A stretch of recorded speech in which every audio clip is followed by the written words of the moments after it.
নমস্কার প্রিয় দর্শক বন্ধুরা, আমি উজ্জ্বল কর। আপনারা দেখছেন ইউ24 নিউজ বাংলা। রাতের অন্ধকারে বিজেপির দুষ্কৃতীরা তৃণমূল কর্মীর বাড়িতে হুমকি, পায়ের মালাই চাকি ভেঙে ফেলার এবং সেই সঙ্গে প্রাণে মেরে ফেলার হুমকি অভিযোগ উঠে আসছে সরাসরি বিজেপির বিরুদ্ধে কানাইপুর থেকে।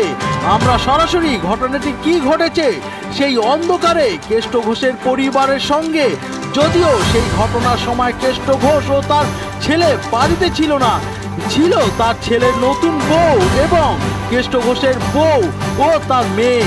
ঘরের মহিলাদের সঙ্গে কি ঘটেছিল সরাসরি শুনে নেব সেই মহিলাদের কাছ থেকে। গতকাল শোনা যাচ্ছিল যে আপনাদের এইখানে আপনাকে বিজেপি কর্মীরা আপনাকে শাসিয়ে গেছেন এবং ধুমকি দিয়ে গেছেন। কি বলবেন, কি হয়েছিল আপনার সাথে, কি ঘটনাটা একটু ঘটেছে? আমার বাড়িতে নক করে, অনেক মানে খুলতে দেরি হয়েছে বলে দরজা খুলে ভেতর থেকে ঢুকে আসার চেষ্টা করে। তারপরে তখন বলছিলাম যে আমি কাকে চাই, তখন বললো আমার স্বামীর নাম করে বলছে কৃষ্ণদা কোথায়, দাদা কোথায়, কৃষ্ণদা কোথায়। আমি কেন কী হয়েছে আমায় বলুন, আমি তো বাড়ি নেই, আমায় বলুন। বলছে আপনাকে এখন বলবো না, ওনাকে বলতে হবে। তখন আমি বললাম উনি তো এখন বাড়িতে নেই, আপনি খানিকটা বাদে আসুন কিংবা আধ ঘন্টা পরে আসুন, নাহলে বাড়িতে বসুন। তখন উনি বলতে বলতে পাশ থেকে সব হুমকি দিতে শুরু করে দিয়ে দেয়। ওকে বলছে এমন সাবধান করে দেবেন, নাহলে মেরে ঠ্যাং রোজ মালাই চাকি ভেঙে বসিয়ে মানে নড়ার ক্ষমতা রাখবো না, সাবধান করবেন। দু তিনটে ছেলে মিলে ওরকম বলে 8-10টা মনে হয় বাইক এসে, তারপর দেখি বাইক আসতেই থাকে আমাদের ওরকম করে। আবার যত বারণ করছি তত ঢুকে যাচ্ছে প্লাগ, বিজেপির প্লাগ নিয়ে। যখন আপনাকে আমার এরকম মেয়ে ছিল করছিল, ছোট যখন বাবা। আপনি আপনার মেয়ে, হ্যাঁ, তখন কি আপনি কি কি দেখেছিলেন, তোমার সাথে কি হয়েছিল, কি ঘটনাটি ঘটেছিল মা এরকম? মা তো এখানে দাঁড়িয়ে কথা বলছিল, তারপর কথা বলতে বলতে পাশ দিয়ে বাইক ঢুকছিল, ঢোকার পর পাশ দিয়ে কয়েকটা ছেলে এরকমভাবে হুমকি দিয়ে থাকে। তারপরে যখন আরো কথা বলতে বলতে তখন পর মা একবার ঘরে আসে, আর সব আরো ঢুকে আসছিল গেট ফিট খুলে। আর উনি একা ছিল, আর আমার হ্যাঁ, সদ্য বিবাহিতা বউ, তাও সেও ঘরে ছিল। আপনারা থানাতে কি অভিযোগ দায়ের হ্যাঁ, করেছিলেন? আমরা পাশে দাদাদের জানিয়েছিলাম, আমাদের পার্টির দাদাদের, ওনারা এসেছিলেন, ওনারা নিয়ে গেছিল। আমার সাথে যা হয়েছে তাই বলেছি। মোটামুটি আন্দাজ মতন আপনাদের এখানে কতজন মোটামুটি এসছিল? হ্যাঁ, গোটা 25-20 জন তো হবেই, অত নেই। আর বাইক যাচ্ছিল, যাওয়ার সময় দেখলাম। আর এইখানটা তো আর 10-12 জন ছিলই। আপনি কি তাদেরকে মোটামুটি কি আপনার কি চেনার মধ্যে তারা না, কেউ আমার ছিল? পাড়ার আশেপাশে পাড়ার লোকের গলা পেয়েছে, এনেছে তারা, কিন্তু তারা যারা ছিল পাড়ার কেউ না, আমরা চিনি না। যখন তোমার সাথে এরকম তোমার বাড়িতে তোমার মার সামনে তোমার মাকে এরকম ভাবে ভয় দেখাচ্ছিলেন, তো তখন কি মনে হচ্ছিল, তোমার কি গালাগাল হচ্ছিল দিচ্ছিল, অসুবিধে? প্রচুর অকথ্য গালাগাল। হ্যাঁ, খুবই অসুবিধা হচ্ছিল আর ভয় তো লাগছিল। তো এই মুহূর্তে যে আপনারা এখন কি আপনি কি ভয়ে খুব তটস্থ হয়ে হ্যাঁ, রয়েছেন? ভয়ে আমার হয়েছে, বৌমা বাপের বাড়ি চলে গেল, ভয়ে থাকতে পারছে না। মানে সে ভয়ে চলে গেছে, হুম। যে আবার হয়তো ঘটতে হ্যাঁ, পারে হতে এরকম পারে, আমরা কি তো আভাস? হ্যাঁ, হ্যাঁ। আপনার কি এরকম কোনো আভাস পেয়েছিলেন যে আবার ঘটতে পারে পুনরায় এরকম? হ্যাঁ, পারছি তো, পারছি। আধা ঘন্টা বাদে আসছি। আসছি, আধা ঘন্টা বাদে আসছি, থাকতে বলবেন, এরকম হুমকি দিয়ে যা। তো কালকে ঘটনাটি ঘটার পর এখনো পর্যন্ত অনেকটা সময় কেটে গেছে, এখনো পর্যন্ত এই মুহূর্তে আপনার কি মনে হচ্ছে? কি কি মনে হচ্ছে? হ্যাঁ, তারা তো এরকম বাড়ির সামনে আমাকে যে এরকম করছে, ক্ষমতায় আসেনি।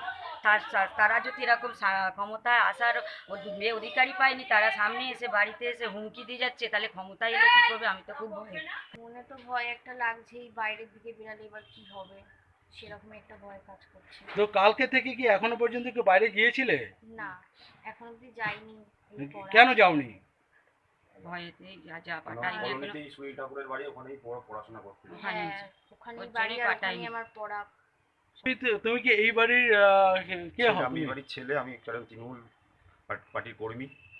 আর এই নিয়েই এত কিছু, এমনি আমরা ভালোবাসি, মানে আমরা এমনি কিছু দিদিকে থাকি না, ভালোবাসি, দিদিকে শ্রদ্ধা সমর্থন করি, করি। সমর্থন করি, এই জন্যই আমাদের বাড়িতে এসে আমার ভূমিকা নেই। এই রকম একটা পরিস্থিতিতে দাঁড়িয়ে আপনি তৃণমূল করেন, তার জন্য কি এরকম একটা হ্যাঁ, আক্রমণ? এরকমই আক্রোশ। কারণ আমি পাই ওয়ার্ড থেকে আমি তৃণমূল করি, আমার বাবা কর্মী, অনেক দিন থেকে তৃণমূল করে আসছে। ছোট এই থেকে। জন্য ছোট থেকে, এই এদিকে জন্যই আসো। এই জন্যই আমার বাড়িতে এত আক্রোশ। কেন আমরা এই জল ফল নিয়ে ব্যস্ত, কেন জল পাচ্ছে না মানুষ, ওই জন্য জলের নিয়ে ব্যস্ত, বাড়িতে থাকতে পারছে এ করছি, দিদির পরিষেবাগুলো সবাইকে বোঝাচ্ছি, এ করছি। আপনার বাড়িতে এরকম একটা আক্রমণ, আপনি ডাইরেক্ট সরাসরি অভিযোগ করছেন যে বিজেপির কর্মীরা আপনার বাড়িতে এসে এরকম একটা শাসানি এবং ধুমকি দিয়ে গেছে, তো আপনি আসার পর শোনার পর কি বলবেন? আমি আসার পর শোনার পর আমি এসে দেখছি যে এরম তারা, আমি বাড়িতে ছিলাম না, তারপর আমি দেখলাম যে এরম তারা অবস্থা। তখন আমি কি করলাম, ভবেশদার কাছে গেলাম, তারপরে আমাদের সদস্য সুস্মিতা তার কাছে গেলাম, মামুন সদস্য তার কাছে গেলাম, তারপরে তাদেরকে ডাক করালো। 8 ঘন্টা পর আসবে বলেছে, কয় আসছে না, তাদেরকে ডাক করানো হলো যে তোমরা এসো, কি ব্যাপারটা আমাদের জানো। তারা আসে না। কি করেছি আর আমরা ভুল কি করেছি, ভুলটা কি কাজ করেছি, সেই জন্য আমরা ডাক করেছিলাম, তারা আসে না। তার অবস্থানে আমাদের যে প্রধান ছিল, সে প্রধান নিয়ে গিয়ে আমাদেরকে বাড়িতে নিয়ে গিয়ে, এই পানিতে নিয়ে গিয়ে আমার গিন্নিকে সেখানে বললো যা যা হয়েছে, আমার গিন্নিকে জিজ্ঞেস করলো, সেইটা বললো, বলার পর ওরা লেখালেখি করলো, এই করে। তো আপনার মধ্যে কি সবসময় কি একটা ভয় কাজ করছে যে ভয় কখন আমি কি? কথা বলতেই পারছি না, আমার শরীর অসুস্থ হয়ে যাচ্ছে, আমার মেয়েকেও বার করিনি আজকে, কাউকেই বার পড়তেও করিনি যেতে আজকে, পারছে না, পড়তেও weekend পাঠাইনি, আমার মেয়েকেই মাধ্যমিক দেবে, পড়তে পাঠাতে পারছি না আমি। তো এই মুহূর্তে আপনি সরাসরি থানাতে কমপ্লেন করেছেন, কমপ্লেন করার পর এখনো পর্যন্ত কি আপনার মনে হয় যে আর কোনো একটু ভয়ের কোনো ব্যাপার আছে বা কিছু ভয় তো কারণ আছে না, ভয়ের তো কারণ আছে। আমরা নেই বাড়িতে, এত কোনো ছেলে বাইক নিয়ে এসে হুমকানি দিয়ে গেল, তাকে দেখা করতে বলবে, ঠ্যাঙা হাত পা ভেঙে দেবো, বাইকে মালাম চাকি ভেঙে বসতে রেখে দেবো, তা তো ভয় লাগবেই দাদা। হয়নি। এই বিজেপি আমাদের এই এই বছর প্রথম হলো। 2-1 থেকে এখানে আসার পর থেকে, এই আমাদের কলোনি সিট ফিট পাওয়ার পর থেকে, জেতার পর থেকে এইরকম বাড়িতে এসে হুমকানি, গুন্ডাবাজি, এরকম মানে আগে কোনো ভোট হয়নি, শান্তিপূর্ণভাবে আমাদের এখানে ভোট হয়েছে। এরকম ভোট হয় ওই বছর 2-1 কোনো দিন ঝামেলা হয়নি। আমাদের এখানে পুরো শান্তিপূর্ণভাবে ভোট হয়, আপনি রেকর্ড চেক করে দেখে নেবেন, এখানে পুরো শান্তিপূর্ণভাবে ভোট হয়। 3 নম্বর ওয়ার্ডে 2 নম্বর ওয়ার্ডের পঞ্চায়েত সদস্য সুনীল ঠাকুর, ও সহ 20-25টা বাইকে ওর সহকর্মীরা এসে আমার বাড়িতে, আমি বাবা না থাকায় আমার মাকে, বোনকে সেই ঘরের ভেতরে ঢুকে, নতুন বিয়ে হয়েছে, আমার বউ মিসেসও ছিল, মিসেসকে ঢুকে ঘরের মধ্যে ওপেন থ্রেট করে যে আমরা যদি ওই তৃণমূল করি বা তৃণমূলের জন্য কোনো কাজ করি, তাহলে আমার বাবাকে মেরে ঠ্যাং ভেঙে দেবে, ঠ্যাঙা তো ভেঙে বসতে দেবে। সাবধানে থাকতে বলবেন, 8 ঘন্টা পর আসছি, এরম ভাবে হুমকি। যখন কেষ্ট ঘোষের বাড়ির মহিলাদের সঙ্গে বিজেপির দুষ্কৃতীরা হুমকি দিচ্ছিল, তখন গ্রামের প্রতিবেশীরা কি দেখেছে সরাসরি আমরা শুনে নেব সেই প্রতিবেশীর কাছ থেকেও। যে গতকাল আপনারা দেখেছিলেন যে এই বাড়িতে, এই যে কেষ্ট ঘোষ, এই বাড়িতে একজন ব্যক্তি যিনি তৃণমূল পার্টি করেন, সেই দিকে ওই ব্যক্তিকে কয়েকজন বিজেপির কিছু কর্মীরা এসে এখানে থ্রেট করেন। কি দেখলেন, কি বলবেন? আমি এসে দেখলাম যে উনি এক ভদ্রলোকের সঙ্গে কথা বলছিলেন, ওরাও যেমন ভদ্র ব্যবহার করছিল, ও ভদ্রভাবেই কথা বলছিল। তারই মাঝখানে একজন খালি গিয়ে ওই বলছে যে এটা ভালো হলো না, মেরে মালাইটাকে ভেঙে দেবো বা এই সমস্ত কথা আর কি বললো, এটাই শুনলাম খালি। তারপরে তো লোকজন বেশি হয়। তো আপনি কি আমরা দেখতে পাচ্ছি যে ওনার পাশেই আপনি থাকেন সব সময়ের জন্য, উনি কি মনে করছেন যে এনারা হঠাৎ এইরকম একটা চড়াও এনাদের উপর, আপনি কোনো কিছু ভাবছেন? এটা কোনোদিন কিছু তো হয়নি, সেটা কি করে ভাবো বলুন তো, এরকম তো কোনোদিন হয়নি। আমি যতদিন এখানে এসেছি এরকম কোনো হয়নি। আমাদের শান্ত এলাকা। কতজন ছিল মোটামুটি? সেটা আমি বলতে পারবো না, ছিল অনেকে আন্দাজ মতন? মেলায় লোক এসে গেছে, সব রকম মেলায় লোক বলা তা 10-12-13 মতন হবে। 10-12-13 জন মানে ঊর্ধ্বে হবে না নিচয়? ঊর্ধ্বে হবে, তাই তো? আমি হবে, হ্যাঁ। আপনার পরিচয়টা? আমি সোনার কাকি, জেঠিমা হয়। মানে পাশে থাকেন, সম্পর্কে মানে পাশের প্রতিবেশী। আপনিও এই বাড়ির লোক? যখন ঘটনাটা আমরা কেউ জানিই না, আমরা তো সব ঘরের মধ্যে, সন্ধ্যেবেলা যখন হয়েছে তখন তো ও বাড়িতে কেষ্ট নেই, এইটাকে শুনলাম পরে যে কেষ্ট ছিল না, ওর বউয়ের সঙ্গে এসব হচ্ছিল কথাবার্তা, এইটুকুই। বাকি পরে যখন লোকজন বেড়েছে, হয়ে আরম্ভ হয়েছে, তখন আমরা বেরিয়েছি। তখন বাইরে বেরিয়ে এসে কি দেখলেন? ওই যে ঝামেলা তখন আরম্ভ হয়ে গেছে। তৃণমূল কর্মীর বাড়িতে হুমকির ঘটনা শুনে কানাইপুর গ্রাম পঞ্চায়েতের উপপ্রধান ভবেশ ঘোষ কি বললেন আমরা সরাসরি শুনে নেব। মানে বিজেপির কিছু কর্মকর্তারা সরাসরি তাদের বাড়িতে ঢুকে গিয়ে ধমক শাসানি দেওয়া হয় এবং তাদের পায়ের মালাই চাকি ভেঙে দেওয়া এরকম কথা একটা উঠে আসে। হ্যাঁ, কি বলবেন? দেখুন, আগের দিন এখানে একটা পুজো ছিল। সেই পুজোর সময় বিজেপির কিছু উচ্ছৃঙ্খল কর্মকর্তা বা কর্মী আমাদের কিছু পোস্টার ব্যানার ছিঁড়ছিল। আমাদের একজন সক্রিয় কর্মী সেখানে বারণ করে যে এইসবগুলো পটে কেন করছে। সেখানে একটু হয়তো তাদের সাথে তর্কাতর্কি হয়, তো ওই পর্যন্তই মিটে যায়। এবং গতকাল ঠিক বিকেল মানে সন্ধ্যাবেলায় বিজেপির কিছু দায়িত্বশীল কর্মকর্তা এবং কিছু উচ্ছৃঙ্খল যুবক তারা গিয়ে আমাদের একজন কর্মীর বাড়িতে, সেই কর্মীটা ছিল না, তার ওয়াইফকে এবং তার আরও যারা মহিলা ছিল অশুভ ভাষায় গালাগাল। তার মা ছিলেন এবং বৌমা ছিলেন এবং মেয়েও ছিলেন। তাদের অশুভ ভাষায় গালাগাল করে এবং তাদের প্রাণে মেরে ফেলারও হুমকি দেওয়ার এবং মালাই চাকি ভেঙে ভেঙে দেওয়ার এই সমস্ত মানে করে এসেছে।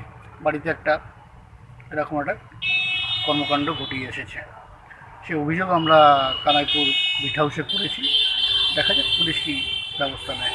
মানে পুজোটা কি আপনার এই পুজো কেন্দ্রিক করে কি এই ঝামেলার উৎস? না, দেখুন, এই পুজো কেন্দ্র করে ঝামেলার উৎস নয়। দ্বিতীয় দেওয়ার ভোট মিটে যাওয়ার পরে বিজেপির পায়ের তলায় মাটি সরে গেছে। আমরা দেখছি বিজেপির বিভিন্ন কেন্দ্রীয় নেতৃত্ব যেভাবে বিভিন্ন ভাষায় কথা বলছে এবং একটা দল তারা নাবি দিয়েছে যে তৃণমূলকে যে কোনো প্রকারে দমাতে হবে। তার অঙ্গ হিসেবে এটা হয়েছে আমাদের মনে হয়। বিভিন্ন জায়গায় দেখছি আমাদের পোস্টার ব্যানার ছেড়ে দিচ্ছে। কানাইপুরে, শাস্তিনগর, আদর্শনগরেও হয়েছে। আমরা পুলিশের কাছে কমপ্লেন করেছি। তো নির্বাচন কমিশনও তো বিজেপির অধীনে, ওনারা আমাদের কথা শুনবেন কেন? বিভিন্ন জায়গায় দেখুন, আজ কানাইপুরে আপনি বিভিন্ন জায়গায় ঘুরুন, ওদের লাইট পোস্টে এবং সরকারি জায়গায় বিভিন্ন জায়গায় ব্যানার পোস্টার লাগানো আছে। তো সেগুলো আমরা নির্বাচন কমিশনকে রিপোর্ট করেছি, এগুলো কোনো ব্যবস্থা এখনও পর্যন্ত নিচ্ছে না। ক্ষমতায় না থাকার পরেও এই রকম একটা ঘটনা ঘটে যাবে, এটা কি চোখে দেখছেন যে জিতে গেলে তাহলে কি হতে পারে? এরকম কি কোনো একটা কিছু ভাবছেন? যেমন নেতা তার কর্মী তো সেইভাবে হবে। শুভেন্দু অধিকারী কী ভাষায় কথা বলছে, অমিত শাহ, নরেন্দ্র মোদী কী ভাষায় কথা বলে যাচ্ছে, সেই শিক্ষায় তারা শিক্ষিত হয়েছেন, তাদের কর্মকাণ্ড তো সেই ভাষায় হবে। তো যে ওরা যে দেখে স্বপ্ন দেখছে, দিবা স্বপ্ন দেখছে যে পশ্চিমবাংলা বা সারা ভারতবর্ষ ক্ষমতায় আসবে, দ্বিতীয় দফার নির্বাচনে তারা বুঝতে পেরেছে তাদের কী পরিস্থিতি হতে চলেছে। মানুষ তার যোগ্য জবাব দিয়ে দেবে, খালি অপেক্ষা করুন। যে এই যে ঘটনাটা ঘটেছে, এই ঘটনাতে কি মনে করছেন যে বিজেপির এবার পায়ের তলার মাটিটা হারাবে এই ঘটনার কেন্দ্র করে কিছুটা? না, বিজেপির কানাইপুরে তো কিছু নেই। এই যে সমস্ত ছেলেগুলো করছে, এদের কিছু টাকা পয়সা আসে, এই ভাগ বটারা করে কে খাবে, কে দেয়ালে পোস্টার লাগাবে, কে বেশি তৃণমূলকে হুমকি দেবে, এই প্রতিযোগিতা চলছে। কানাইপুরে তাদের কোনো বেশ নেই। এবং নিজের ওয়ার্ডের তৃণমূল কর্মীর উপর আক্রমণের ঘটনা ঘটায় ৩ নং সংসদের সদস্যা ও কানাইপুর মহিলা তৃণমূল কংগ্রেসের সভাপতি শম্পা চক্রবর্তী কি মুখ খুললেন, সরাসরি তার প্রতিবেদনও শুনে নেব। প্রিয় দর্শক বন্ধুরা, আপনারা জানতে ও দেখতে অবশ্যই চোখ রাখুন উজ্জ্বল করে রিপোর্ট U24 নিউজ বাংলার পর্দায়। আমি পুরোটাই শুনেছি। আর এটা আমারই ওয়ার্ডে হয়েছে। যেটা করেছে কালকে খুবই খারাপ, ধিক্কারজনক, লজ্জাজনক একটা জিনিস করেছে তারা। আমাদের কিছু কর্মীকে শাসানো হয়েছে, ধমকি দেওয়া হয়েছে, আমাদের ফ্ল্যাগ ছিঁড়ে দেওয়া হয়েছে, খুলে ফেলে দিয়ে পা দিয়ে মারানো হয়েছে, থুতু দেওয়া হয়েছে, এসবগুলো করা হয়েছে এবং বাড়িতে ঢুকেও হুমকি দেওয়া হয়েছে। মহিলা ছিলেন সেই সময়, বাড়িতে কোনো পুরুষ ছিলেন না, সেই সময় মহিলা ছিলেন। সেই সময় বেশ কিছু 50-60টা ছেলে ঢুকে এরমভাবে অত্যাচার করেছে।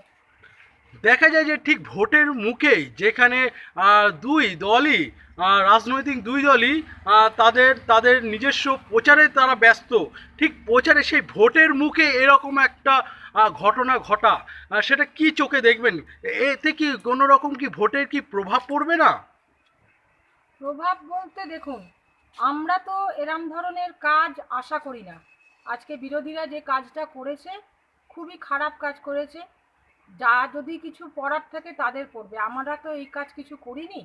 আমাদের ফ্ল্যাগগুলোকে খুলে দেওয়া হয়েছে, ছিঁড়ে দেওয়া হয়েছে, পা দিয়ে মারানো হয়েছে, থুতু দেওয়া হয়েছে এবং আমাদের কর্মীদের বাড়িতে ঢুকে অত্যাচার করা হয়েছে।